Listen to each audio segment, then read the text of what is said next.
আসসালামু আলাইকুম সবাইকে। আপনি যদি কানাডার ভিজিট ভিসার জন্য আবেদন করতে চান, তাহলে আজকের ভিডিওটি আপনার জন্য খুবই গুরুত্বপূর্ণ।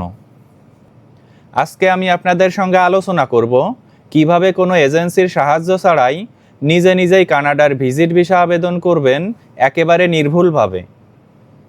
2026 সালের একেবারে লেটেস্ট আইআরসিসি আপডেট, ব্যাংক ব্যালেন্সের সঠিক হিসাব, রিজেকশন এড়ানোর গোপন টিপস এবং সঠিক নিয়মে কিভাবে আপনারা ডকুমেন্টস রেডি করবেন এই ভিসা আবেদনের জন্য, এই সকল বিষয় নিয়ে আজকের এই ভিডিওটি তৈরি করা হয়েছে।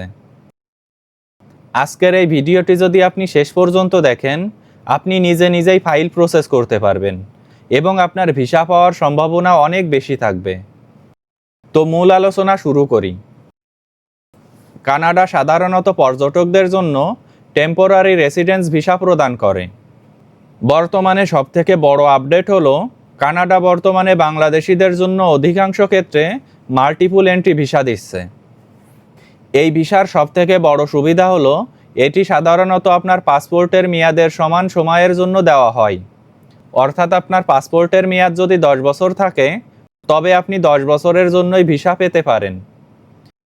এই সময়ের মধ্যে আপনি যতবার খুশি কানাডায় প্রবেশ করতে পারবেন এবং প্রতিবার সর্বোচ্চ 6 মাস পর্যন্ত অবস্থান করতে পারবেন। অনেকেই মনে করেন যে বয়স কম হলে ভিসা হয় না, কিন্তু আপনার উদ্দেশ্য যদি সৎ হয় এবং ডকুমেন্ট সঠিক থাকে, তবে যে কোনো বয়সেই ভিসা পাওয়া সম্ভব। এখন আলোচনা করব কানাডার ভিজিট ভিসা আবেদনের জন্য প্রয়োজনীয় ডকুমেন্টসের বিষয়ে। কানাডার ভিসার মূল চাবিকাঠি হলো আপনার ডকুমেন্টস। বর্তমান নিয়ম অনুযায়ী আপনার প্রথমেই লাগবে অন্তত 6 মাস মেয়াদি অরিজিনাল পাসপোর্ট এবং তার স্ক্যান কপি। এরপর লাগবে 1 কপি ডিজিটাল ছবি, যার সাইজ হবে 35x45 মিলিমিটার এবং ব্যাকগ্রাউন্ড অবশ্যই সাদা থাকতে হবে। সবথেকে গুরুত্বপূর্ণ হলো আপনার প্রুফ অফ ফান্ডস বা আর্থিক সচ্ছলতা। আপনার গত 6 মাসের ব্যাংক স্টেটমেন্ট এবং ব্যাংক সলভেন্সি সার্টিফিকেট লাগবে। বর্তমানে কানাডা ইমিগ্রেশন অফিসাররা শুধু ব্যাংক ব্যালেন্স দেখে না, তারা দেখে আপনার টাকার সোর্স অথবা উৎস কী। আপনি যদি চাকরিজীবী হন, তবে আপনার এনওসি, 3 মাসের স্যালারি স্লিপ এবং ভিজিটিং কার্ড লাগবে। আর যদি ব্যবসায়ী হন, তবে আপডেটেড ট্রেড লাইসেন্সের ইংরেজি অনুবাদ, টিন সার্টিফিকেট এবং কোম্পানির লেটার হেড প্যাড বাধ্যতামূলক। বর্তমান শর্ত অনুযায়ী আপনার একটি চমৎকার কাভার লেটার থাকতে হবে, যেখানে আপনার প্রতিদিনের ভ্রমণের প্ল্যান লেখা থাকবে। এর সাথে সাথে আপনার বাংলাদেশে ফিরে আসার শক্তিশালী প্রমাণ দেখাতে হবে, যেমন আপনার স্থাবর সম্পত্তির দলিল, পারিবারিক বন্ধন বা বড় কোনো বিনিয়োগ। আপনার যদি আগে অন্য কোনো দেশে ভ্রমণের অভিজ্ঞতা থাকে, তবে সেই ভিসার কপিগুলোও স্ক্যান করে দিতে পারেন। বর্তমানে কানাডা ইমিগ্রেশন অফিসাররা প্রতিটি পেপারস খুব সূক্ষ্মভাবে যাচাই করে, তাই কোনো অবস্থাতেই নকল কাগজপত্র সাবমিট করবেন না। সকল ডকুমেন্টস পিডিএফ ফরম্যাটে সাজিয়ে রাখবেন, কারণ আবেদনটি সম্পূর্ণ অনলাইনে আপলোড করতে হবে। এখন আলোচনা করব আবেদনের সঠিক ওয়েবসাইট এবং ফি পেমেন্টের সঠিক নিয়মের বিষয়ে।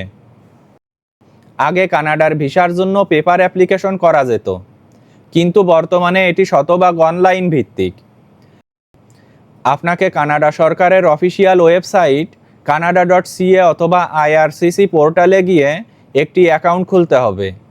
সেখানে আপনাকে কিছু পার্সোনালাইজ প্রশ্নের উত্তর দিতে হবে, যা থেকে সিস্টেম আপনাকে একটি ডকুমেন্ট চেকলিস্ট তৈরি করে দিবে। বর্তমানে নতুন পোর্টালে ফর্ম পূরণ করা আগের চেয়ে অনেক সহজ। এখানে আপনাকে আইএমএম এবং ফ্যামিলি ইনফরমেশন ফর্ম পূরণ করতে হবে। ফর্মগুলো পূরণ করার সময় আপনার নাম, জন্ম তারিখ এবং পাসপোর্ট নম্বর যেন পাসপোর্টের সাথে হুবহু মিল থাকে। এরপর সিস্টেম আপনার কাছে আপনার সকল ডকুমেন্টস আপলোড করার অপশন চাইবে। বর্তমানে কানাডা ইমিগ্রেশন অফিসাররা অনেক বেশি ব্যস্ত থাকে, তাই আপনার ফাইলটি যত গোছানো হবে, ভিসা হওয়ার সম্ভাবনা তত বেশি থাকবে। এই সকল তথ্য সাবমিট করার পর আপনাকে একটি ডিজিটাল সিগনেচার করতে হবে, যা আপনার আইনি সম্মতি হিসেবে গণ্য হবে। আবেদন সাবমিট করার আগে ফর্মগুলো অন্তত 2 বার করে চেক করে নেবেন, কারণ একবার পেমেন্ট করে সাবমিট করলে আর সংশোধনের কোনো সুযোগ থাকে না। অনলাইনে আপনাকে ইন্টারন্যাশনাল মাস্টার কার্ড বা ভিসা কার্ড দিয়ে ফি পেমেন্ট করতে হবে। সফলভাবে ফি পেমেন্ট করার পর আপনার ইমেইলে একটি সাবমিশন কনফার্মেশন লেটার আসবে, যা খুব যত্ন সহকারে রাখবেন। এখন আপনাদের সঙ্গে আলোচনা করব ভিসার প্রকৃত খরচ এবং বায়োমেট্রিকের বিষয়ে। বর্তমানে কানাডার ভিজিট ভিসার খরচ মূলত দুই ভাগে বিভক্ত।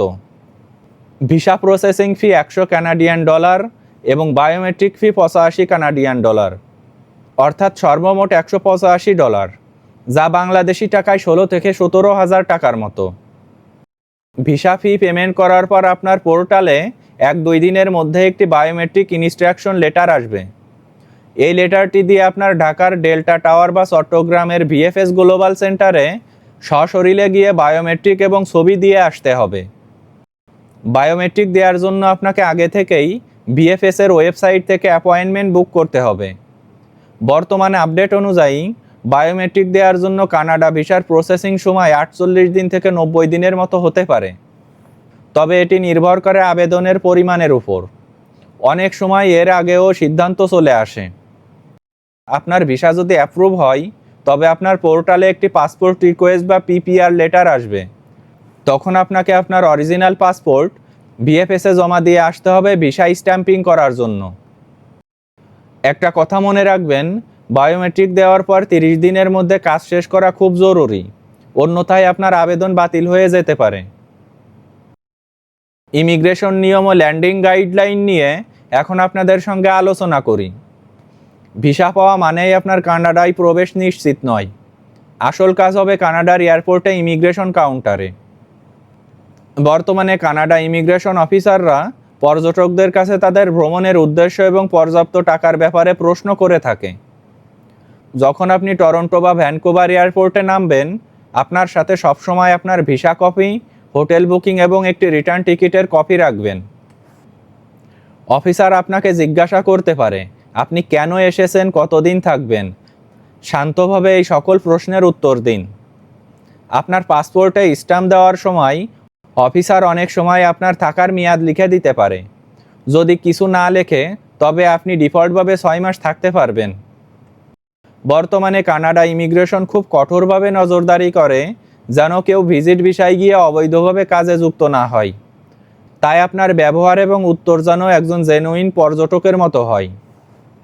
মনে রাখবেন, আপনার ভিসার মেয়াদ শেষ হওয়ার একদিন আগেই দেশ ত্যাগ করা ভালো, কারণ ওভারস্টে করলে ভবিষ্যতে আপনার পাসপোর্টে রেড মার্ক পড়ে যেতে পারে।